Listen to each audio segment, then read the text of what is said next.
Bună seara, doamnelor și domnilor, vă spun Ovidiu Ghinea la o nouă întâlnire aici la Agro TV, la Agricultura la Raport.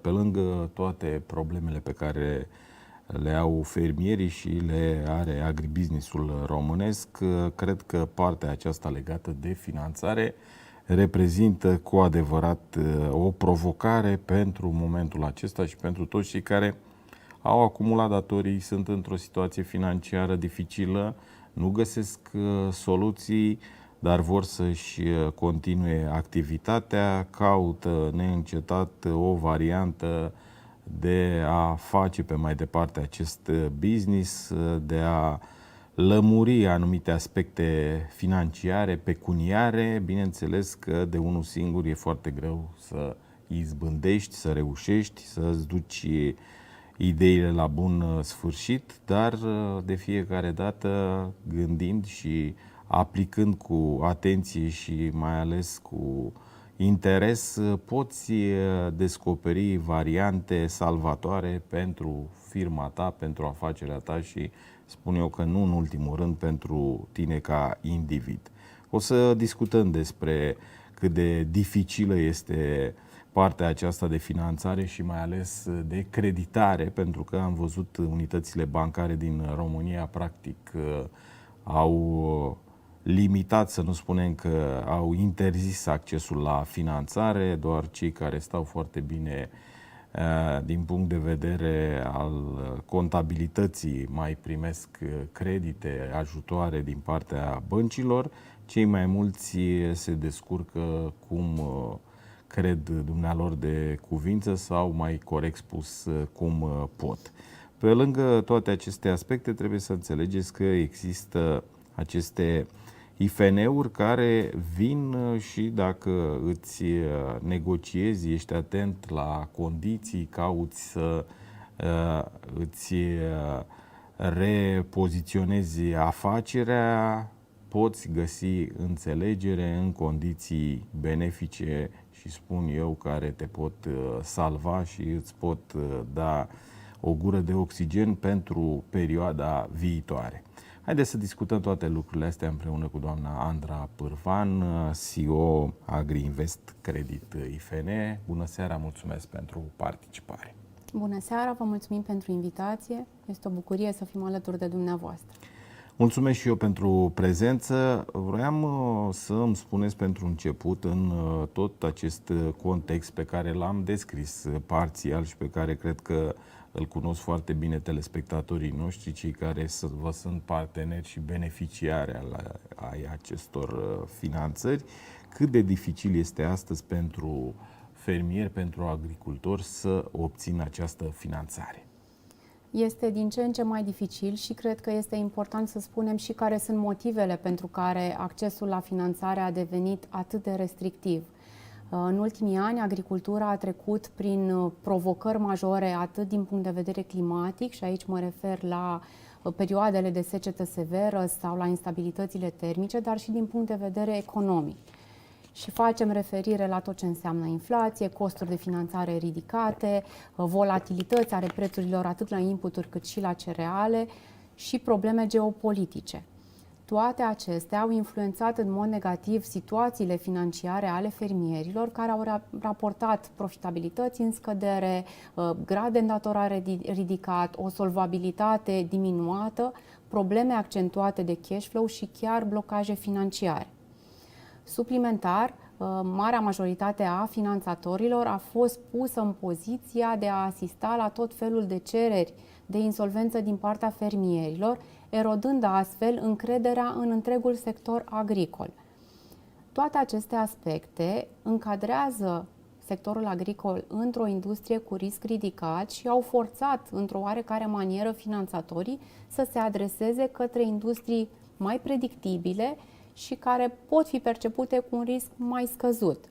Ce putem spune este că fermierii nu sunt în momentul de față în poziția de a mai amâna investițiile, au nevoie de capital pentru a-și susține activitatea și trebuie identificate niște soluții care să-i ajute să meargă mai departe și să transforme agricultura într-o industrie cu adevărat sustenabilă pentru țara noastră. De ce ar trebui să aibă fermierii încredere într-un IFN și nu într-o bancă? Cele două tipuri de instituții se completează foarte eficient în activitatea unei ferme, nu se anulează reciproc. Noi, de exemplu, suntem ultra specializați în agricultură și am învățat alături de fermieri cum trebuie să efectuăm analizele de creditare, cum trebuie să evaluăm activitatea unei ferme și cum trebuie să structurăm produsele de creditare. Prin prisma apartenenței la grupul AgriInvest, avem toată infrastructura necesară care ne ajută să înțelegem în orice moment din an care sunt provocările pe care fermierii le au de parcurs, care sunt riscurile pe care trebuie să se protejeze și care sunt cele mai bune soluții pentru dânsi. Am învățat să dăm dovadă de flexibilitate în soluțiile de finanțare și să venim cu un răspuns cât mai rapid către dânsi. Vedem fermieri care au un istoric foarte solid, dar nu se mai finanțează. Care ar fi explicația? Din păcate, situațiile financiare ale fermierilor nu reflectă întotdeauna activitatea operativă a fermelor. Felul în care se efectuează în momentul de față analiza de creditare în cadrul băncilor mari și a celorlalte instituții de credit nu reflectă și realitatea din teren.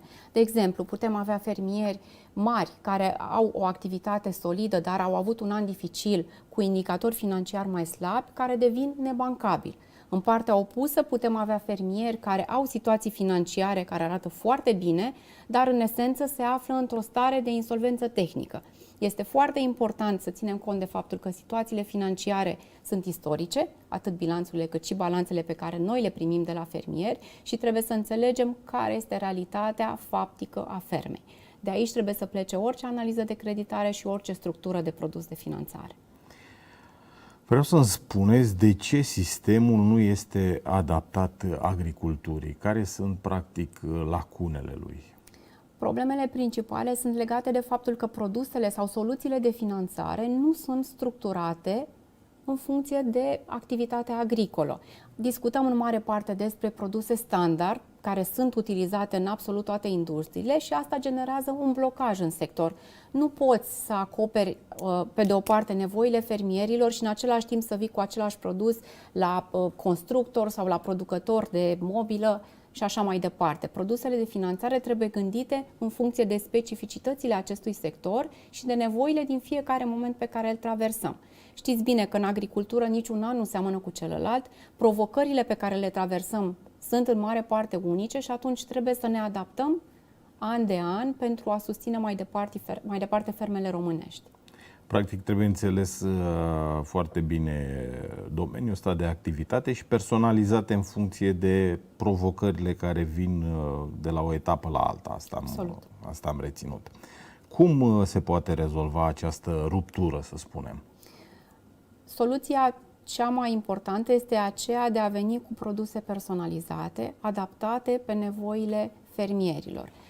Noi am lansat recent un credit de investiții pe termen lung și am plecat în primul rând de la realitatea din teren, de la nevoile fermierilor, de la situația în care se află în momentul de față din punct de vedere al datoriilor. În ultimii 3 ani, 4 ani chiar au acumulat datorii către furnizori, către bănci, către alte firme de leasing pe care le plătesc din ce în ce mai dificil. Și atunci am încercat să găsim o soluție prin care să reducem puțin presiunea financiară în ferme și să asigurăm în același timp continuitatea investițiilor. Ce înseamnă concret acest credit? Este o soluție de finanțare sub forma unui credit de investiții care poate fi rambursat în termen de maxim 10 ani. El vine în întâmpinarea fermierilor care doresc să realizeze investiții în achiziții de utilaje agricole sau de echipamente, sisteme de irigat, achiziție de teren arabil, construcție sau achiziție de capacități de depozitare, etc. Rolul acestui produs este în primul rând de a susține investițiile care generează valoare adăugată în fermă și se amortizează pe o perioadă de timp mediu sau lung. Suplimentar ne interesează proiectele de investiții care au rolul de a eficientiza costurile, de a investi în tehnologie și de a restructura, de ce nu, activitatea operațională a fermelor. Care este logica din spatele acestui credit? Este foarte simplă logica. Ne interesează în primul rând să diminuăm presiunea pe cash flow-ul operațional al fermelor. Fermierii trebuie să implementeze investițiile, aceste investiții trebuie să genereze venituri și după aceea să aibă posibilitatea să achite rate de valori mai mici pe o perioadă mai lungă de timp. În această manieră îi protejăm și de perioadele volatile sau perioadele în care se înregistrează secete severe și au probleme cu producția. Nu e doar un alt produs de credit cu ambalaj mai frumos, mai atractiv? Este o observație frumoasă. Nu este doar un ambalaj mai frumos, contează mai puțin titlul produsului de finanțare, ar trebui să ne concentrăm pe beneficii. Și beneficiile pleacă de la momentul în care se realizează analiza de creditare și până la structura facilității de credit. Spre deosebire de alți finanțatori, la noi analiza de creditare nu este una standardizată. Discutăm destul de mult cu fermierii pentru a înțelege exact care sunt nevoile fermelor și problemele pe care aceștia le traversează, pentru a ști exact ce soluții li se potrivesc cel mai bine. Nu avem un sistem de scoring șablonat, standardizat, care emite automat o decizie de creditare. Analiza este personalizată, customizată în funcție de fiecare partener în parte. Vreau să mai spuneți care e diferența pe care o face acest produs vis-a-vis de restul pieței față de ceilalți competitori? Avem două avantaje clare. Odată vorbim despre flexibilitatea facilității de credit și a întregii relații de colaborare și, în al doilea rând, avem un sistem unic de bonificație a dobânzii. Acest sistem a fost gândit pentru a face o diferență între fermierii serioși, care își respectă obligațiile de plată, care vor să construiască un model de business pe termen mediu și lung, și fermierii mai puțin serioși. În esență, prin acest sistem de bonificație, fermierii care respectă clauzele contractuale, respectă graficul de rambursare implementat, pot obține o reducere a marjei de dobândă de până la 10% pe an. În esență, venim și susținem fermierii care respectă contractele de credit și care vor să aibă un parteneriat și nu doar o relație simplă de finanțare. Bun, haideți să luăm 10 secunde de publicitate, un solo spot și revenim. Să încheiem cu acest capitol. Ce ar mai fi de completat, de adăugat, dacă mai e ceva de spus? Aș vrea să aduc în discuție un subiect destul de sensibil în ultima perioadă, și anume cel al această modă a insolvențelor și a procedurilor de concordat preventiv. Din păcate, tot mai mulți fermieri se consultă cu diversi specialiști, cu ghilimelele de rigoare, din domeniu, pentru a găsi soluții prin care să-și rezolve toate problemele pe care le-au acumulat până acum. Li se promite că insolvența vine și șterge datoriile curente, că insolvența vine și taie tot ce înseamnă accesorii de tip dobânzi, comisioane, penalități și vor merge mai departe bucuroși și fericiți. Problema apare în situația în care fermierii nu știu în momentul de față că fiecare creditor se poate îndestula în limita garanțiilor constituite. Insolvența nu îi protejează de plata datoriilor. Mai mult decât atât, sub 5% din firmele care intră în insolvență au posibilitatea să-și revină și să reintre în circuitul normal. Prin urmare, eu îi sfătuiesc pe fermieri să încerce să găsească orice soluție posibilă, orice negociere, orice discuție cu creditorii înainte de a demara o astfel de măsură. Mai mult decât atât, asistăm la un fenomen de asemenea îngrijorător, și anume fermieri care de pe o zi pe alta își mută suprafețele exploatate de pe o societate pe o altă societate exploatată tot de dânsi într-o manieră indirectă. Din păcate, acest mecanism nu aduce niciun fel de protecție creditorilor bine intenționați, fie că discutăm despre distribuitori, despre bănci, firme de leasing sau autorități ale statului. Problema apare în momentul în care sunt afectați și fermierii serioși, pentru că este o mare problemă de încredere acum în industrie. Ne uităm cu mare atenție în ce relații de finanțare intrăm, pentru că avem un istoric și avem niște evenimente cu adevărat îngrijorătoare. Vreau să-mi spuneți dacă reducerea de dobândă nu e mai mult marketing. Foarte multă lume probabil că se gândește la lucrul ăsta, sau nu știu dacă așa e sau nu. Este un mecanism real, tehnic, ușor de implementat și are în vedere cu precădere parteneriatele pe care noi le construim cu fermierii serioși. Ne dorim să venim și să bonificăm o relație corectă de colaborare. Nu este marketing, este doar o soluție prin care vrem să arătăm că se poate și într-o altă manieră. Putem să avem facilități de credit implementate corect, putem să avem fermieri care își plătesc și își respectă obligațiile și parteneriate care se întind pe perioade de 5-10, poate și mai mulți ani. Cum arată în practică această flexibilitate? Vorbiți de flexibilitate, dar până la urmă tot trebuie plătit creditul. Nici n-ar trebui să fie altfel. Flexibilitatea produsului de finanțare aduce în centru ferma pe care noi o susținem. Plecăm în primul rând de la poziționarea geografică până la tipul de culturi pe care fermierul le exploatează, situația fermei din momentul în care se efectuează analiza de creditare și ne îndreptăm ușor pe tot ce înseamnă flexibilitate cu privire la costurile de finanțare, garanțiile constituite, condițiile de rambursare și nu în ultimul rând corelarea ratelor cu momentul valorificării recoltelor. Acest aspect este la fel de important precum este și termenul de 10 ani. Cât de importantă este viteza? Ne mândrim că am reușit să păstrăm un avantaj competitiv pe care l-am avut încă de la lansarea activității noastre și anume oferim fermierilor noștri posibilitatea să obțină un răspuns cu privire la solicitarea de creditare în termen de maxim 24 de ore de când avem documentația. Mai mult decât atât, oferim un termen de maxim 24 de ore pentru plata creditelor.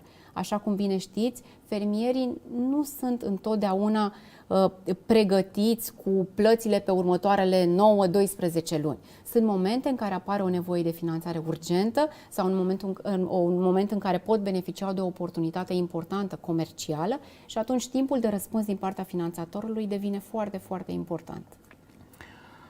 De ce funcționează modelul vostru? Care sunt principalele lui aturi pentru care lumea se îndreaptă către el?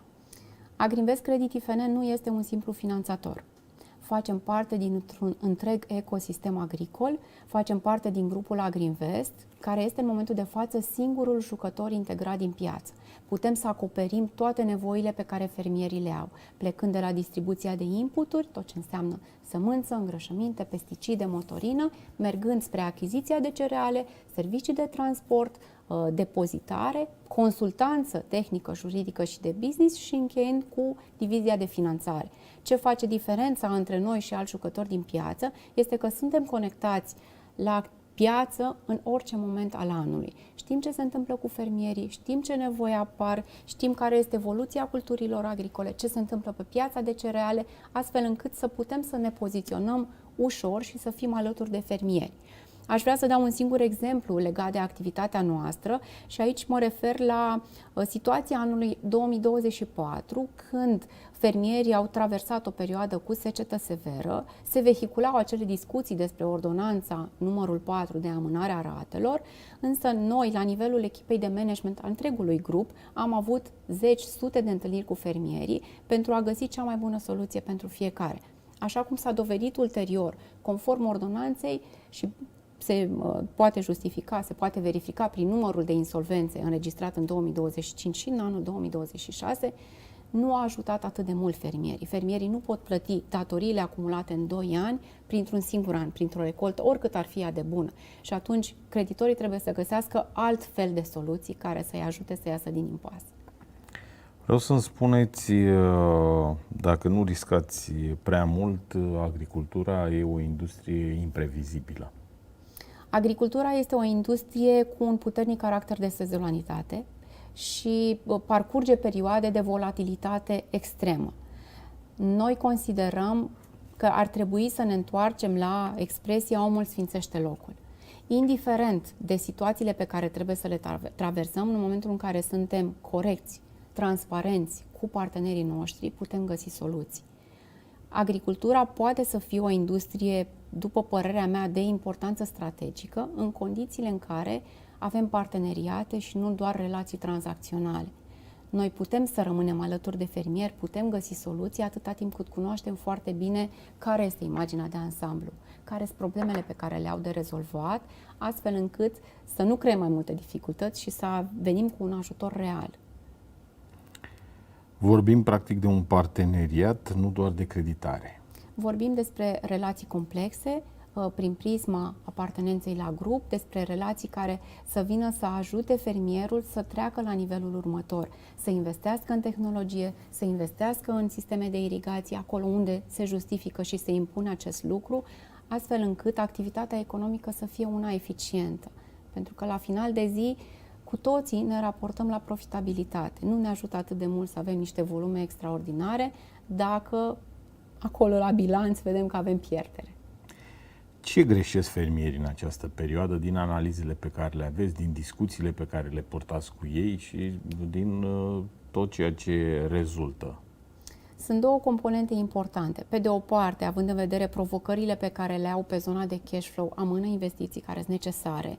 Și aici vorbim atât despre eficientizarea lucrărilor agricole, cât și despre diverse capacități de depozitare care ar putea să-i ajute să obțină și să-și stabilească dânsi momentul prielnic pentru recoltă, dar și despre investiții mai mult în zona aceasta operațională. Și aici mă refer pe de o parte la poate discuții cu privire la cele mai bune soluții din punct de vedere tehnic, poate o restructurare a activității operaționale, mai multă atenție la tot ce înseamnă cheltuieli, focus poate pe costurile cu piesele de schimb și cu alți parteneri, astfel încât să se asigure că au obținut maxim de beneficiu din fiecare relație de colaborare. Și dacă vorbim și despre oportunități? Oportunitățile sunt într-o perioadă de criză sunt la fel de prezente. Și anume, fermierii care aleg să investească în tehnologie, care aleg să își restructureze activitățile înainte să ajungă într-un moment de blocaj economic, cu siguranță vor avea o activitate economică pe termen foarte lung. Industria aceasta este foarte importantă pentru țara noastră și eu cred că va fi susținută în continuare. Pe final, un mesaj, un gând către partenerii dumneavoastră, așa cum îi numiți? Eu recomand partenerilor noștri, clienților, fermierilor, să vină către noi, indiferent de situațiile care apar, să vină să discute. Dacă apare o nevoie nouă de finanțare, e bine să o cunoaștem și să gândim împreună care sunt cele mai bune soluții. În activitatea noastră am purtat negocieri inclusiv cu diversi furnizori de echipamente sau utilaje agricole, furnizori care comercializează sisteme de irigat. Am încercat să îi ajutăm pe fermieri, pe clienții noștri să obțină cele mai bune oferte, pentru că dacă dânsii fac o economie, asta se va vedea în cifrele fermei și vor avea posibilitatea să plătească creditul cu mai multă ușurință. Mulțumesc tare mult pentru toate aceste explicații. Vă mai aștept aici la AgruTV, la Agricultura la Raport și sunt convins că și data următoare, viitoare, veți avea tot așa lucruri interesante și benefice de oferit fermierilor români. Vă mulțumesc! Luăm pauză, revenim după cu alți invitați și implicit cu o altă temă de discuție.